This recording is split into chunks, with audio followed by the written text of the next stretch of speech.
ഇസ്രയേലിനെ അംഗീകരിക്കാതിരുന്ന ഇന്ത്യ ഇപ്പോൾ ഇന്ത്യയുടെ ആയുധങ്ങൾ ഉപയോഗിച്ച് ഗാസയിൽ ആളുകളെ കൊലപ്പെടുത്തുന്ന അവസ്ഥയിലേക്ക് ഇസ്രയേൽ മാറുന്നു. ഇസ്രയേൽ പ്രധാനമന്ത്രി തന്നെ പരസ്യമായി പറയുന്നു, ഞങ്ങളുടെ പിന്തുണയിൽ ഇന്ത്യ എന്ന മഹാരാജ്യമുണ്ട് എന്ന്. ആ കാലത്ത് നാം പാലസ്തീനോടൊപ്പമായിരുന്നു. ദീർഘകാലം പാലസ്തീനെ അംഗീകരിച്ചുകൊണ്ടാണ് നാം നീങ്ങിയത്.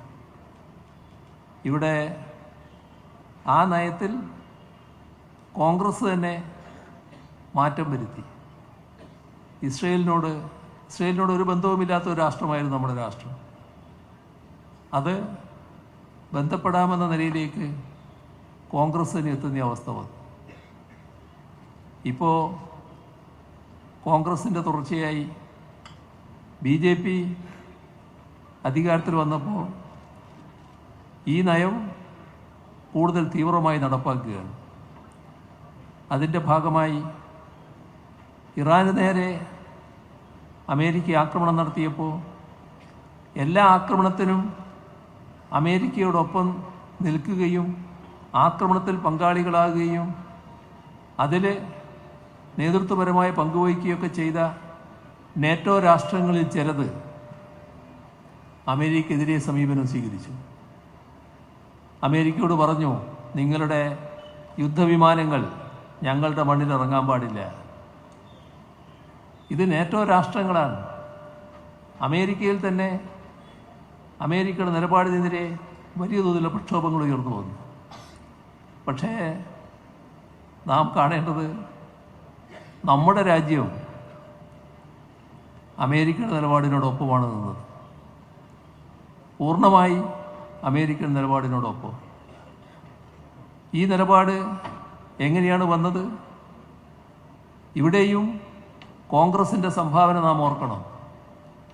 ഒന്നാം UPA ഗവൺമെൻറ് കാലം ആണവക്കരാർ ഒപ്പിടലുമായി ബന്ധപ്പെട്ട പ്രശ്നം. ആ ഘട്ടത്തിൽ ഇടതുപക്ഷം അത്തരമൊരു കരാർ ഒപ്പിടാൻ പാടില്ല, അത് രാജ്യത്തെ അമേരിക്കയുടെ തന്ത്രപരമായ സഖ്യശക്തിയാക്കി മാറ്റുകയാണ് ഉണ്ടാവുക. അതുകൊണ്ട് തന്നെ അതിൽ നിന്ന് പിൻവാങ്ങണം, ഒപ്പിടില്ല എന്നുറപ്പ് നൽകുന്നു. ആ ഉറപ്പ് നൽകിയ പ്രധാനമന്ത്രി തന്നെ പിന്നീട് അത് ലംഘിക്കുന്നു. പിറ്റേ ദിവസം ഒപ്പിടുന്നു. ഓർമ്മയില്ലേ നമുക്ക് ഒന്നാം UPA ഗവൺമെൻറ് കാലത്ത് സംഭവിച്ചത്? അതിൻ്റെ വിപുലീകൃത രൂപം ഇപ്പോൾ നരേന്ദ്രമോദിയുടെ നേതൃത്വത്തിലുള്ള BJP ഗവൺമെൻറ് നടപ്പാക്കുന്നു. എല്ലാ അർത്ഥത്തിലും അമേരിക്കയുടെ തന്ത്രപരമായ സഖ്യശക്തിയായി മാറിയിരിക്കുന്നു.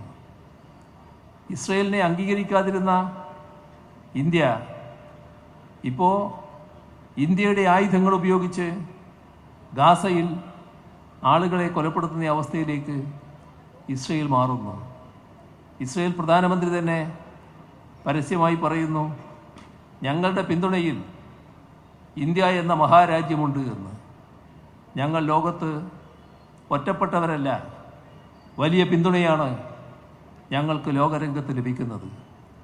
അതിൻ്റെ ഭാഗമായി ചൂണ്ടിക്കാണിക്കുന്നത് ഇന്ത്യയാണ്. എന്താണ് കാര്യം? ഇസ്രയേലിലെ സിയോണിസ്റ്റുകളും ഇവിടുത്തെ RSSും ഇരട്ടപ്പറ്റ സഹോദരങ്ങളാണ്. അപ്പോൾ ഒരു പുതിയ അച്ചുതണ്ട് രൂപം കൊള്ളുന്നു. അമേരിക്കയും ഇസ്രയേലും ഇന്ത്യയും കൂടിയുള്ള ഒരു അച്ചുതണ്ട്. അതിനുള്ള ശ്രമങ്ങൾ നടന്നുകൊണ്ടിരിക്കുന്നു.